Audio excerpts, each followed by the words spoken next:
Hello friends, welcome back to our channel. ఈరోజు మన lunch box recipe day 6 అండి.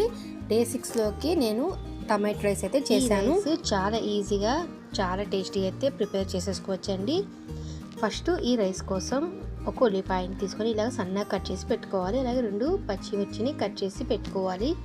అలాగే ఇందులోకి 5 టమాటాలను తీసుకొని కట్ చేసి పెట్టుకోవాలి. ఇప్పుడు స్టవ్ వెలిగించి కడాయి పెట్టుకోవాలి. కడాయిలోకి 4 స్పూన్ల ఆయిల్ వేసుకోవాలి. ఆయిల్ బాగా హీట్ అయిన తర్వాత ఇందులోకి ఉల్లిపాయ ముక్కలు అలాగే పచ్చిమిర్చి ముక్కల్ని వేసుకొని కాసేపు ఫ్రై చేసుకోవాలి.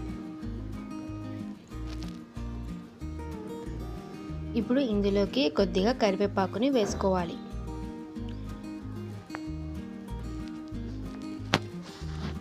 ఉల్లిపాయలు వేగిపోయాయి. ఇప్పుడు ఇందులోకి టమాటా ముక్కల్ని వేసుకోవాలి.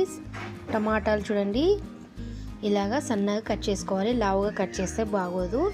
ఇలాగా సన్నగా కట్ చేసి వేసుకుంటేనే టేస్ట్ బాగుంటుంది.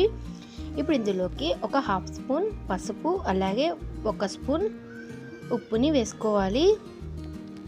ఇప్పుడు ఒకసారి బాగా కలుపుకోవాలి.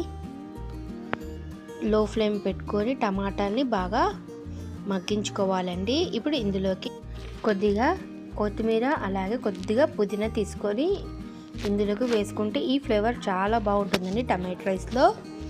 ఇప్పుడు వేసుకొని ఒకసారి బాగా కలుపుకోవాలి. చూడండి, టమాటాలు బాగా ఫ్రై అయిపోయాయి. ఇప్పుడు ఇందులోకి 1 స్పూన్ కారంని వేసుకోవాలండి. అలాగే ఇందులోకి 1 స్పూన్ గరం మసాలా వేసుకోవాలి. ఇప్పుడు ఒకసారి బాగా కలుపుకోవాలి.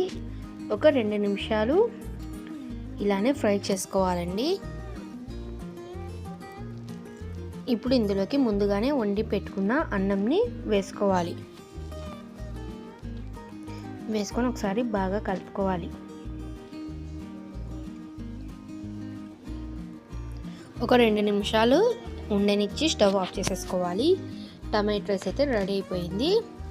ఈజీగా అండ్ టేస్టీగా చేసేసుకోవాలంటే టైం లేదనుకున్నప్పుడు ఈ టమాటో రైస్ని ట్రై చేయండి. చాలా బాగుంటుందని టేస్ట్. ఈ వీడియో నచ్చినట్టయితే మన ఛానల్ని లైక్ చేయండి, షేర్ చేయండి, అలాగే సబ్స్క్రైబ్ కూడా చేసుకోండి. మరికొన్ని వీడియోస్ చూడడానికి మన ఛానల్ని ఫాలో కండి. Thank you for watching.